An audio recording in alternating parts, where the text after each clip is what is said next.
Ya, Assalamualaikum warahmatullahi wabarakatuh. Di sini saya akan menjelaskan langkah-langkah untuk uji validitas dan reliabilitas instrumen tes dan angket. Yang pertama itu validitas empirik instrumen tes menggunakan aplikasi SPSS berdasarkan data skor ulangan harian matematika dan skor uji coba tes yang pertama. Apabila subjek penelitian itu kelas 5 SD, maka instrumen diuji cobakan ke kelas satu lebih tinggi, yaitu kelas 6 SD. Oke. Pertama itu validitas empirik instrumen tes, buka aplikasi SPSS-nya.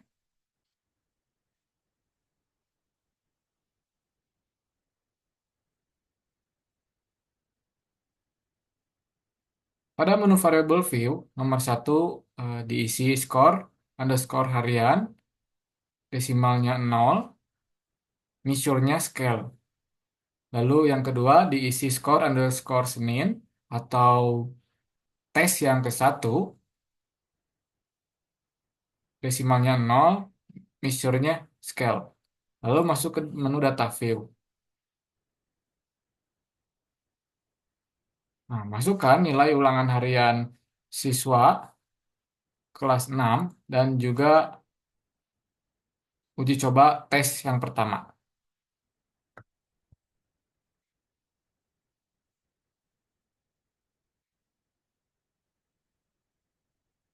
Setelah itu, klik Analyze, Correlate, lalu Bivariate. Masukkan semua variabel ke sebelah kiri. Klik OK. Nah, ini hasil dari validitas empirik instrumen tes. Berdasarkan data correlation, skor harian, dan juga skor Senin atau tes yang pertama diperoleh Pearson correlation sebesar 0,167.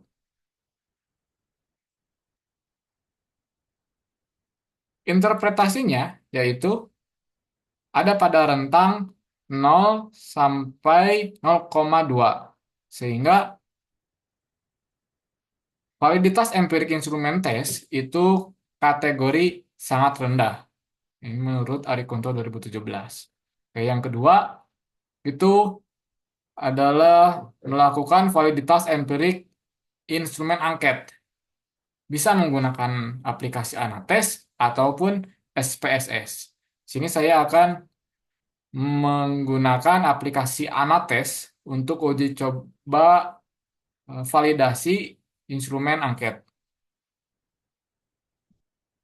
Oke. Pertama, buka aplikasi Anates, uraian, buat file baru. Contoh jumlah subjeknya ada 30. Jumlah butir soal atau item pernyataan angket ada 15. Lalu klik OK. Nah, skor ideal angket itu di sini saya menggunakan setuju, sangat setuju, tidak setuju, dan sangat tidak setuju. Berarti skor idealnya per butir item adalah 4. Masukkan ke skor ideal, lalu tulis nama subjek di sini, siswa 1, siswa 2, dan seterusnya. Oke. Sini saya menggunakan file yang sudah ada.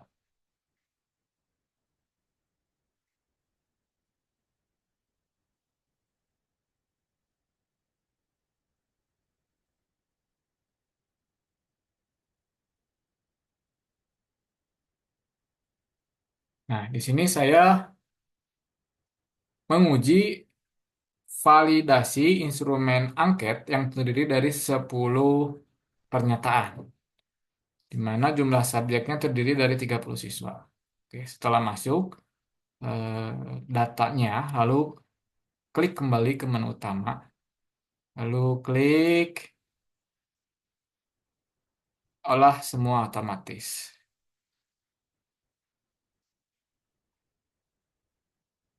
Setelah itu, kembali ke menu sebelumnya, lalu klik rekap analisis butir. Nah, di sini Bapak Ibu dapat terlihat bahwa pernyataan yang tidak valid itu ditandai dengan strip atau tidak ada signifikansi. Adapun pernyataan angket yang dinyatakan valid itu ditandai dengan keterangan signifikan, signifikan, eh, sangat signifikan dan sangat signifikan. Sehingga dari pernyataan 10 butir angket itu yang valid hanya nomor 2, 6, 9, dan 10.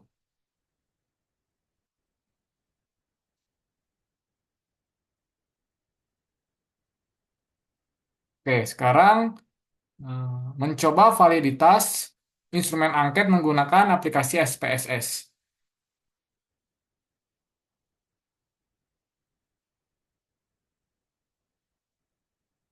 Buka aplikasi SPSS-nya pada menu variable view, itu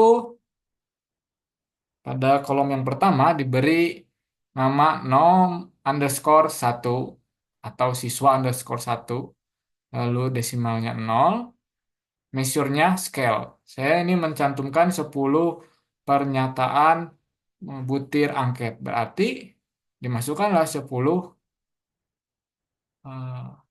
nama. Di sini bukan siswa, namun jumlah butir pernyataan angket. Lalu yang ke-11 itu diberikan nama total. Nih, masuk ke variable field, masukkanlah data angket yang diperoleh.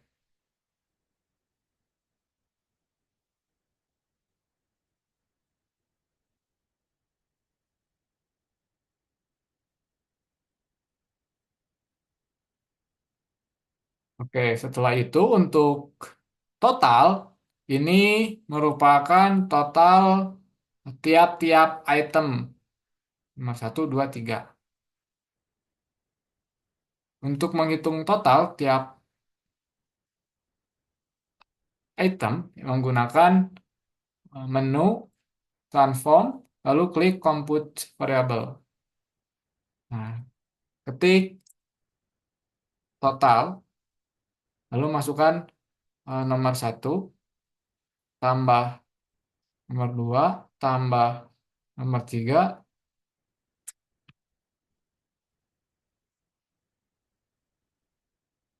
tambah nomor 4 tambah nomor 5 tambah nomor 6 tambah nomor 7 tambah nomor 8 tambah nomor 9 tambah nomor 10.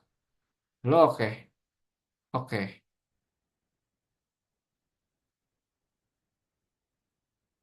Nah, sehingga otomatis totalnya muncul di aplikasi Data View SPSS. Setelah itu klik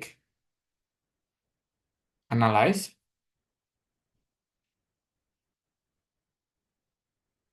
Correlate, Bivariate. Masukkan semua variabel. Oke. Nah, di sini Bapak Ibu dapat dilihat muncul tabel correlation. Yang dilihat itu pada total. Total sig to Thailand. Nah, di mana apabila nilai signifikansi to Thailand ini kurang dari 0,5, maka dinyatakan butir soal tersebut valid. Apa nomor satu berarti nilai sig to Thailandnya 0,004 ini kurang dari 0,05 atau kurang dari alpha 0,05 sehingga dinyatakan valid. Kita cari butir pernyataan angket yang nilai signifikansinya lebih dari 0,05. 05.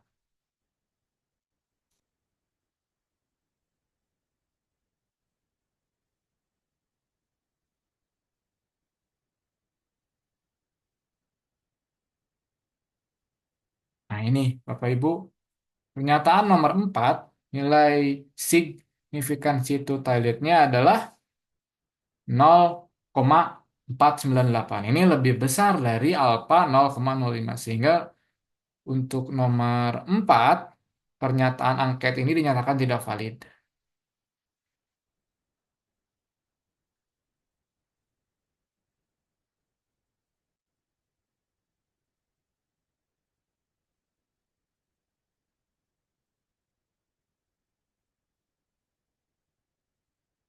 Lalu eh, pernyataan butir angket nomor 8 ini nilai signifikansi totality-nya adalah 0,098 dan nilai ini lebih besar dari alfa 0,05 sehingga no, butir pernyataan angket nomor 8 itu dinyatakan tidak valid.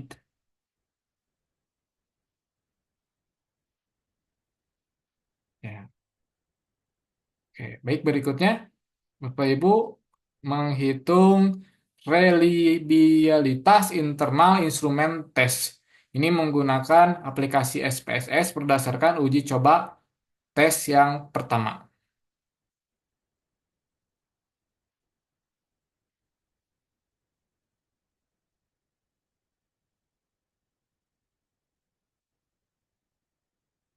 Oke, pada menu variable view itu diketik no underscore satu, artinya nomor soal nomor satu.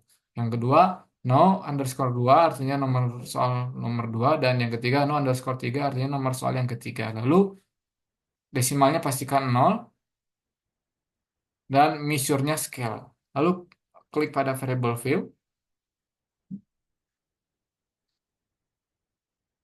masukkan angka atau nilai dari tiap-tiap soal. Di sini nomor satu, siswa yang ke satu, nomor satu, tes, esai, nilainya adalah 38. Nomor 2 nilainya 100 dan nomor 3 itu adalah 100. Di sini ada 30 siswa. Lalu klik Analyze, Scale, lalu pilih menu Reliability Analysis. Masukkan semua, pindahkan ke butir item. Pastikan kita memilih modelnya. Di sini saya menggunakan model Alpha Chromebudge. Lalu klik OK. Nah, di sini Bapak Ibu keluar nilai reliability statistics menurut Chromeba Alpha yaitu 0,497.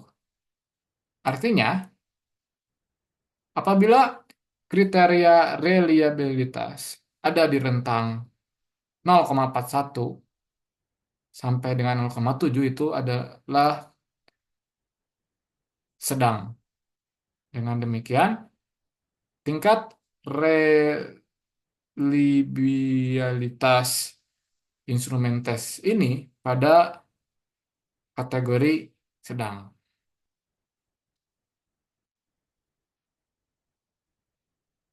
Oke, Bapak Ibu berikutnya adalah reliabilitas eksternal instrumen tes. Di sini menggunakan aplikasi SPSS berdasarkan uji coba tes ke-1 atau tes dan uji coba tes kedua atau dites. Biasanya hari Senin siswa diberikan soal uji coba yang pertama. Lalu hari Kamis siswa diberikan uji coba tes yang kedua atau dites dengan soal yang sama. Ini tujuannya untuk menghitung reliabilitas eksternal instrumen tes. Buka aplikasi SPS-nya. Pada variable view,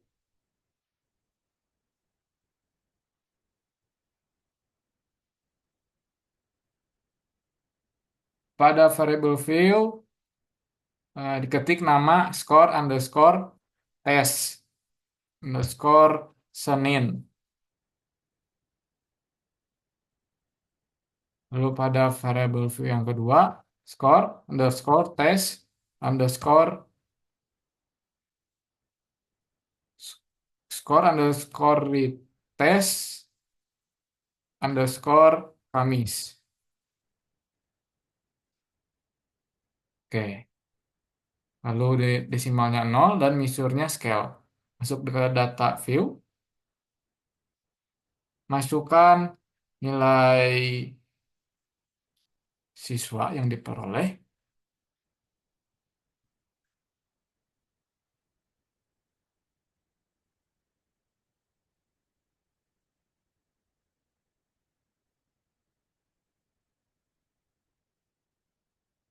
lalu klik analyze,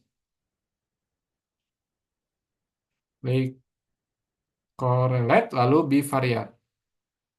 Masukkan semua variabel, pindahkan ke bagian kanan, lalu klik OK. Nah, Bapak Ibu ini didapat bahwa skor reliabilitas eksternal instrumen tes berdasarkan uji coba tes ke-1 atau tes dan uji coba tes kedua tes diperoleh untuk hari Senin dan Kamis. Pearson correlation-nya sebesar 0,852. Artinya,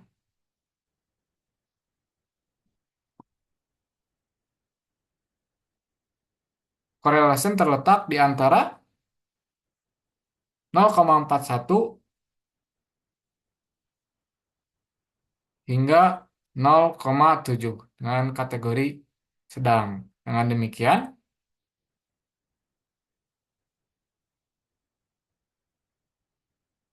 reliabilitas eksternal instrumen tes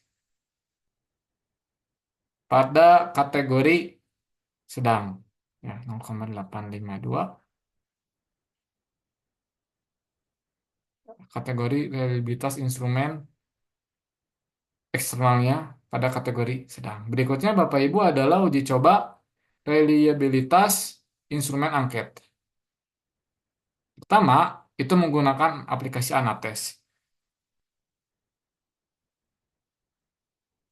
Nah, dapat dilihat Bapak Ibu hasil dari rekap analisis validitas Anates untuk angket sebelumnya sudah ditemukan mana yang dinyatakan valid, signifikan, dan juga tidak signifikan. Dan di sini dapat dilihat bahwa terdapat output reliabilitas tesnya sebesar 0,38. Artinya, reliabilitas reliabilitas untuk tes angket ini pada kategori rendah karena berada di rentang 0,21 hingga 0,4. Ya, bisa juga Bapak Ibu untuk mengecek reliabilitas tes angket itu menggunakan aplikasi SPSS.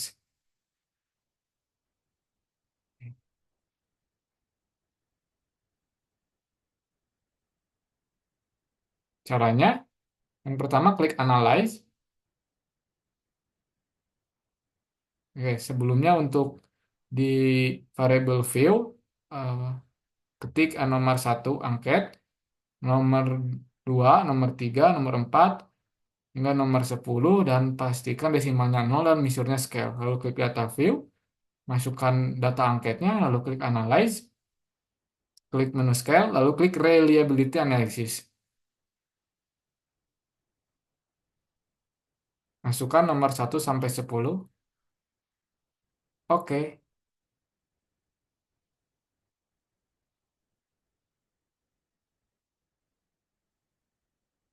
Nah, di sini keluar Bapak Ibu bahwa nilai reliability untuk instrumen angket itu sebesar 0,347.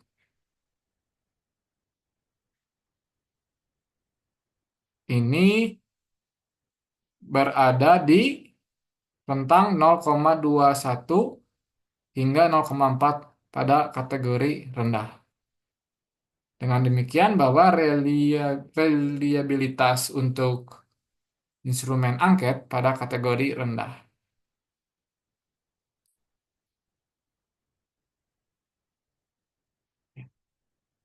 Sekian panduan atau sintaks dari validitas dan reliabilitas instrumen tes angket. Wassalamualaikum warahmatullahi wabarakatuh.